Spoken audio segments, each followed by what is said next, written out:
जय श्री कृष्ण मित्रों, आज के इस पार्ट 2 में आपका स्वागत है। पार्ट 1 आपने देखा होगा, same depends on the motor vehicle act and rules पे। आज हम कुछ नए क्वेश्चन के साथ उपस्थित हुए, तो स्टार्ट करते हैं आप आज का हमारा session about the part 2। Here is the first section, first question, under the which section of the motor vehicle act if a person allows another person without a valid license to drive his vehicle penalizable।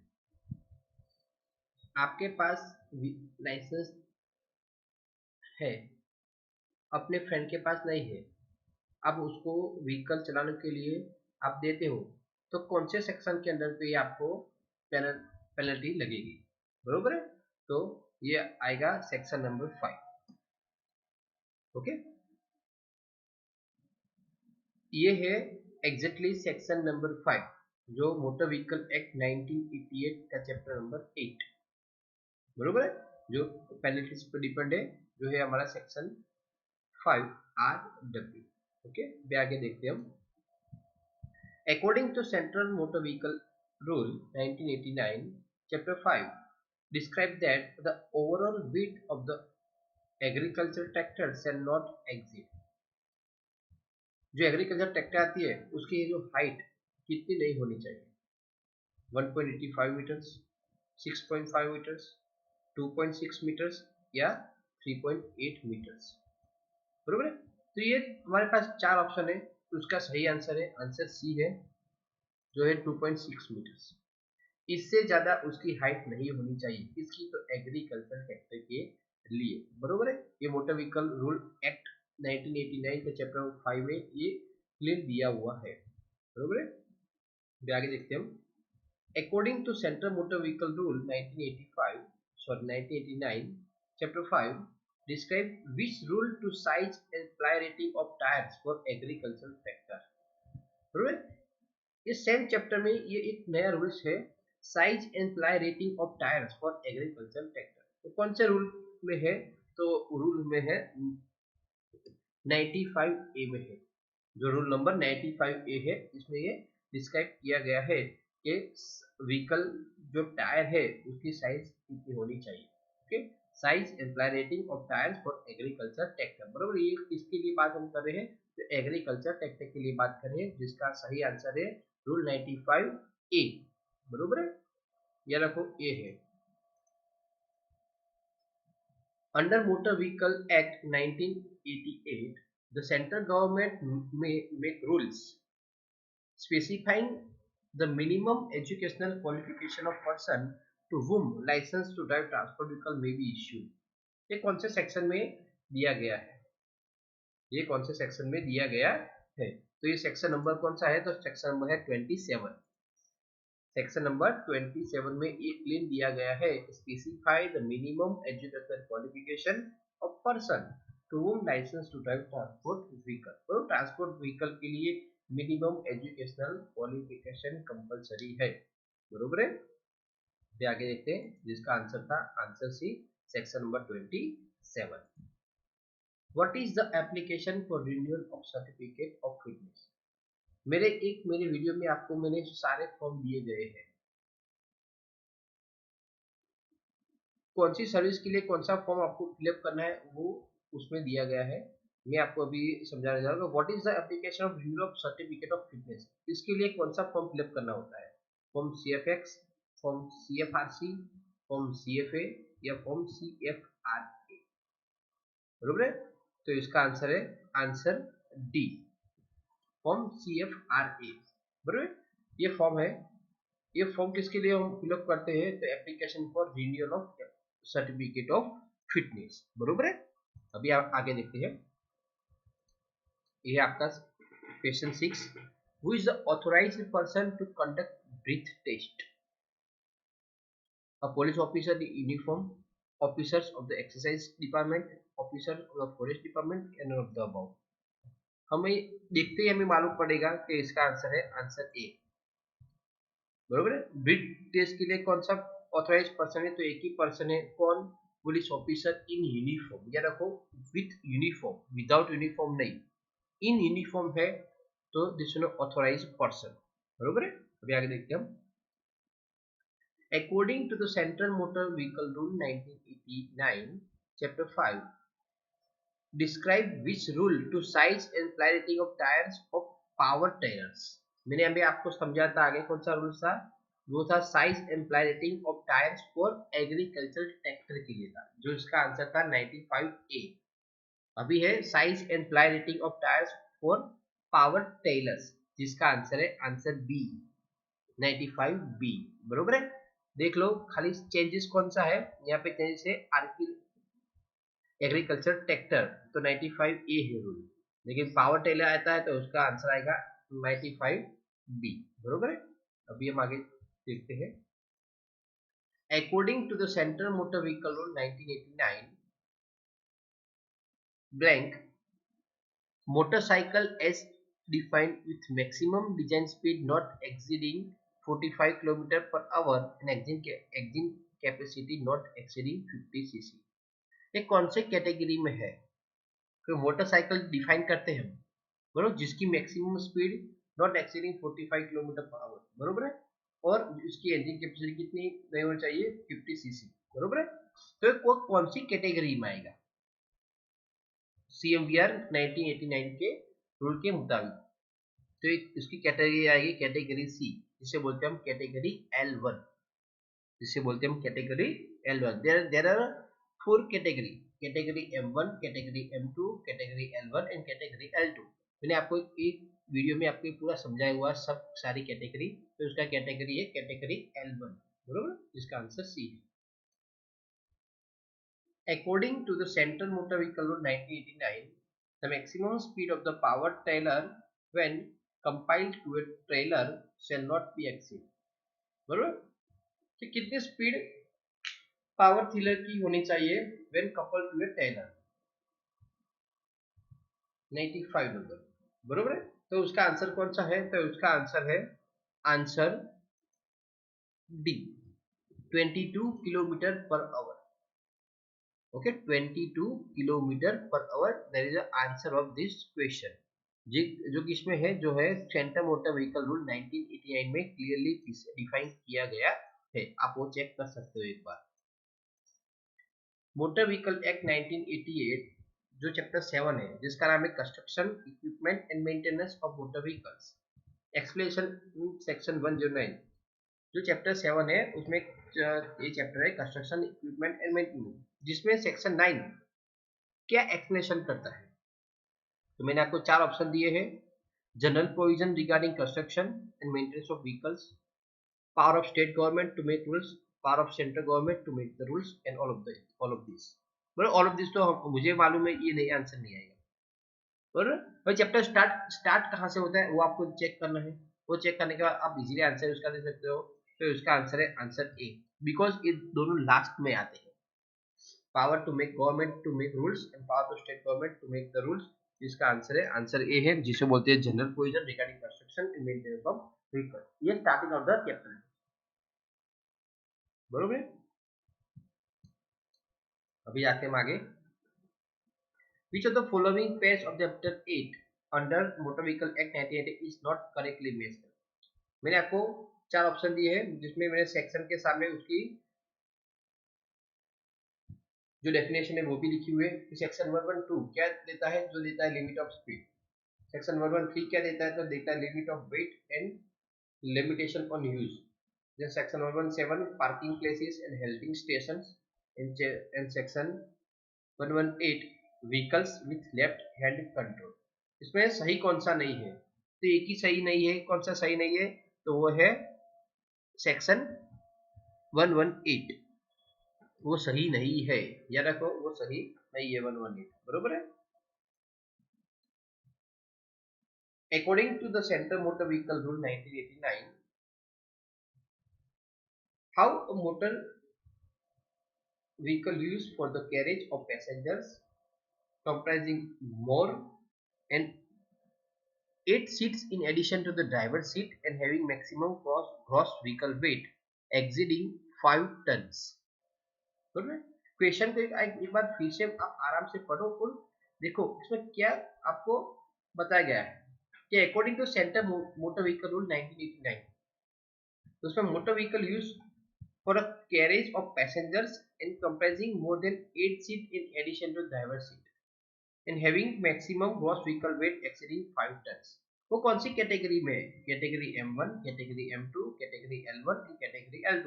L1 तो है नहीं, मैंने आपको आगे समझा दिया। तो उसकी कैटेगरी है कैटेगरी सी, जिसकी कैटेगरी है कैटेगरी सी, जिसे बोलते हैं हम category of M3, category of M3, जिसका सही आंसर है कैटेगरी ऑफ M3। मैंने ये आपको पहले समझाया गया है, नहीं आपको समझ में आया तो मैं इसके लिए स्पेशल फिर से एक सारे कैटेगरी पे वीडियो होगा, आप वो देख सकते हैं। Question 30, which of the following section of Motor Vehicle Act 1988 is explained limit of weight and limitation on use। मैंने अभी आपको थोड़ी देर पहले ही ये दे दिया है आपको, जिसका आंसर है आंसर डी, सेक्शन 113, जिसका सही आंसर है सेक्शन 113। ये मैंने आपको पहले एक बार समझा चुका हूँ। Which of the following section of Motor Vehicle Act 1988 is explained revocation of conductor's license on ground of disease और disabilities। ये कौन सा सेक्शन में है? ये चैप्टर नंबर कौन सा है? तो ये चैप्टर नंबर 4 है, और कंडक्टर लाइसेंस चैप्टर नंबर 4 है। मैंने आपको ये पूरा एक बार समझाया हुआ, आप वो चैप्टर एक बार देख सकते हो, मेरे वीडियो में है, बरोबर है।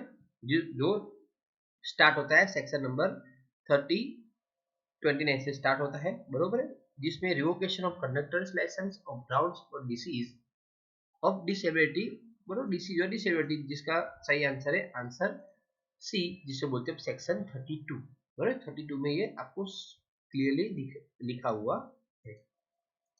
अभी according to central motor vehicle rule 1989 means a motor vehicle used for the carriage of passengers and their luggage and comprising no more than 8 seats in addition to the driver seat।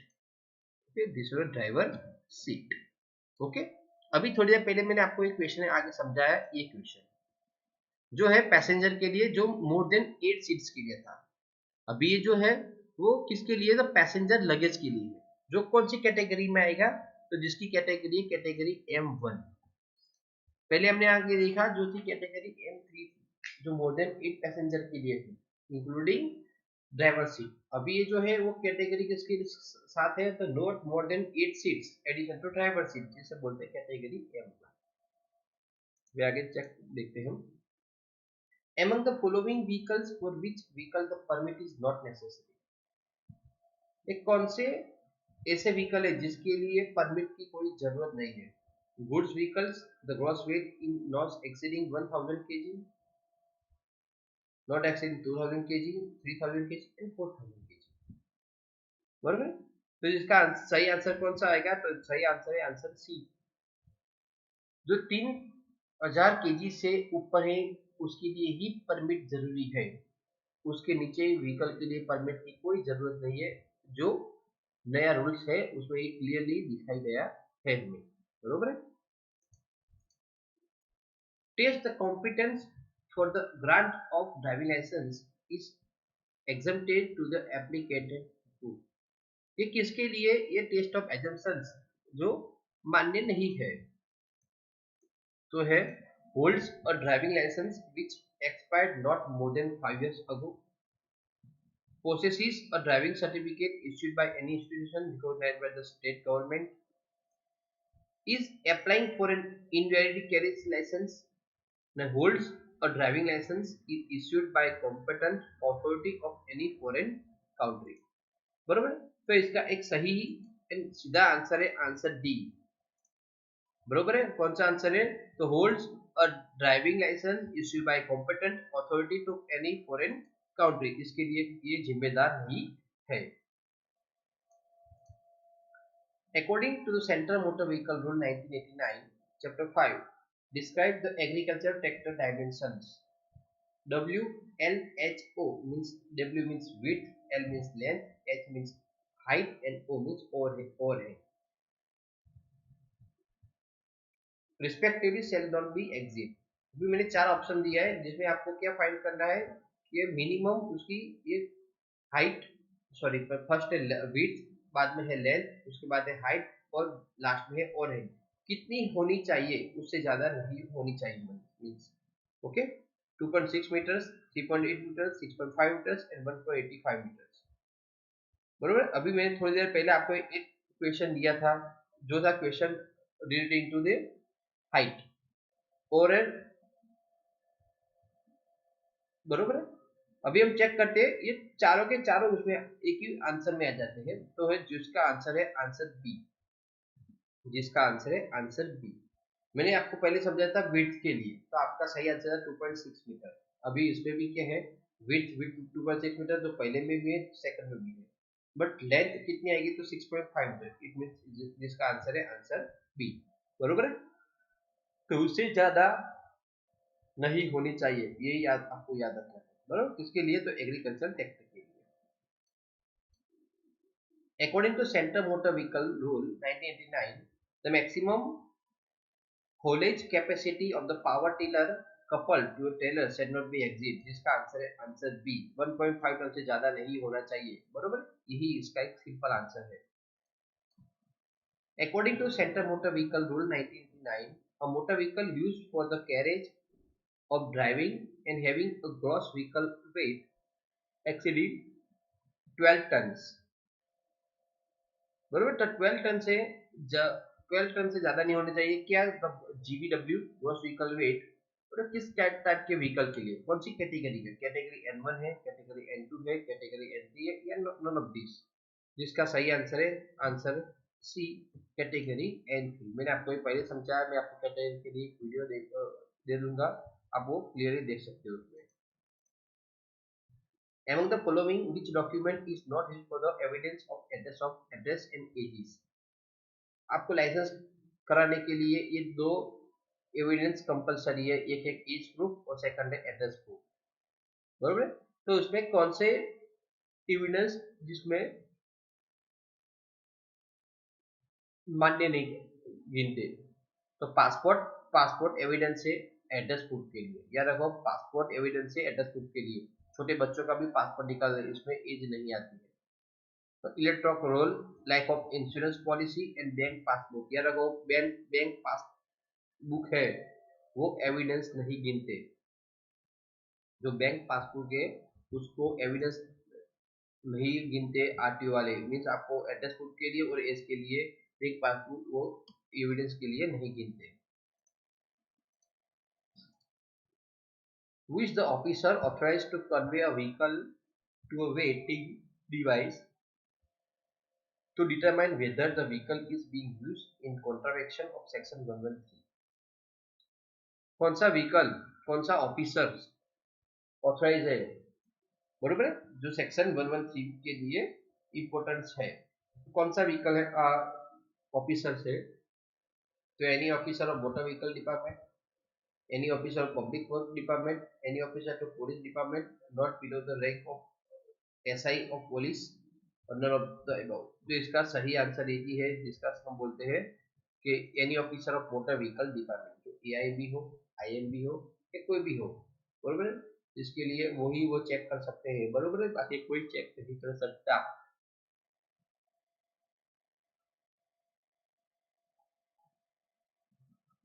Under which section a police officer can detain a vehicle, कौन से section में ये है, तो है section number 207 में।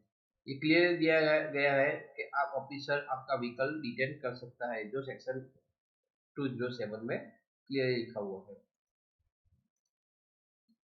Under Motor Vehicle Act 1988, which of the following defined correctly any motor vehicle used to adapted to be used for the carriage of passengers for hire or reward, and includes a maxi cab, a motor cab, contract carriage and stage carriage. ये सभी प्रकार के जो vehicle है वो किसके लिए, कौन सी सर्विस के लिए है, तो जिसका आंसर है आंसर ए, जिसे बोलते हैं हम पब्लिक सर्विस व्हीकल। जो मैक्सी कैब है, मोटो कैब है, कॉन्ट्रैक्ट कैरेज और स्टेज कैरेज, जिसे बोलते हैं हम public service vehicle. Only we are talking about the maxi cab and motor cab, जिसे बोलते हैं हम और कॉन्ट्रैक्ट कैरियर जिसे हम बोलते हैं प्राइवेट सर्विस व्हीकल, और स्टेज कैरियर व्हीकल को बोलते हैं हम स्टेट ट्रांसपोर्ट व्हीकल। बरोबर है, ये डिफाइन मैंने किया, लेकिन सारे को हम क्या बोलेंगे, जिसे बोलेंगे पब्लिक सर्विस व्हीकल बोलेंगे। According to Motor Vehicle Act 1988, Chapter 2, e-cart or e-rickshaw means a special purpose battery powered vehicle of power not exceeding how many watts, जिसका आंसर है आंसर डी, 4000 वाट से ज्यादा नहीं होना चाहिए, जिसका बैटरी पावर 4000 वाट से ज्यादा नहीं होना चाहिए, जो क्लियरली चैप्टर 2 के डेफिनेशन में दिया गया है। International driving permit means a driving issued by assistant licensing authority, additional licensing authority and none of this। बरोबर है, तो जिसका आंसर क्या आएगा, तो जिसका आंसर आएगा आंसर सी। या रखो सभी के लिए कौन जिम्मेदार है, तो जिम्मेदार है ओनली लाइसेंसिंग अथॉरिटी जिम्मेदार है, बाकी कोई नहीं है। Sale certificate is issued by the dealer in, मैंने आप एक वीडियो में आपको पूरा समझाया गया है डीलर के लिए सेल सर्टिफिकेट कौन किस में आएगा, तो सेल सर्टिफिकेट आएगा फॉर्म 21 में आएगा, तो फॉर्म 21 में क्या आएगा, सेल सर्टिफिकेट आएगा। Among the following vehicles for which vehicle the permit is not necessary, इसमें कौन से ऐसे व्हीकल है जिसमें परमिट की कोई रिक्वायरमेंट नहीं है। Any transport vehicle owned by the central government, any transport vehicles owned by the state government, any transport vehicles owned by the motor vehicles department, या 1 और 2, जिसका आंसर है डी 1 और 2। सेंट्रल गवर्नमेंट के लिए और स्टेट गवर्नमेंट के जो भी व्हीकल परचेस करते हैं ट्रांसपोर्ट व्हीकल, उसमें परमिट की कोई रिक्वायरमेंट नहीं है, इसलिए उसका आंसर आएगा answer D. What is the meaning of category M2, मैंने आपको M1 M2 समझा दिया है, अभी M2 देखते हैं। A motor vehicle used for the carrying passenger comprising 12 or more seats in addition to the driver's seat. A motor vehicle used for carrying passenger comprising 11 or more seats in addition to the driver's seat. Same 10 or more seats in addition to the driver's seat, and 9 or more seats in addition to the driver's seat। बरोबर, तो क्या आएगा उसका answer driver seat. बरोबर, तो उसका answer क्या आएगा, तो जिसका आंसर है आंसर डी। बरोबर, only for the 9 passengers including the driver seat, जो हमारी कैटेगरी M2 है। And according to motor vehicle act 1988, light motor vehicle means a transport vehicle or omnibus or gross vehicle weight of either of which does not exceed how many kilogram, इसका answer आएगा answer B 75 kilogram. या लोगों light motor vehicle है इसलिए उसका answer है 7500, but heavy motor आएगा तो उसका आंसर आएगा 12000, ये उसका आंसर है। बरोबर है, तो मैंने आपको आज भी 30 क्वेश्चन दिए हैं। Thank you for watching this video. और मेरे पार्ट 1 में भी आपको 30 क्वेश्चन दिए थे, आपको पार्ट 2 में भी मैंने 30 क्वेश्चन दिए हैं। उसके साथ साथ मेरे टेलीग्राम की चैनल में इसकी रिगार्डिंग क्विज भी चल रही है, जिसके भी मैंने 2 पार्ट रख दिए हैं। इसलिए मैंने आपको अभी तक मैक्सिमम बने तब तक मैंने आपको 100 से ज़्यादा क्वेश्चन आपको दे दिए हैं। आपको ये वीडियो अच्छा लगे तो आपको दोस्तों के साथ शेयर कीजिए और सब्सक्राइब करना मत भूलिएगा। Thank you.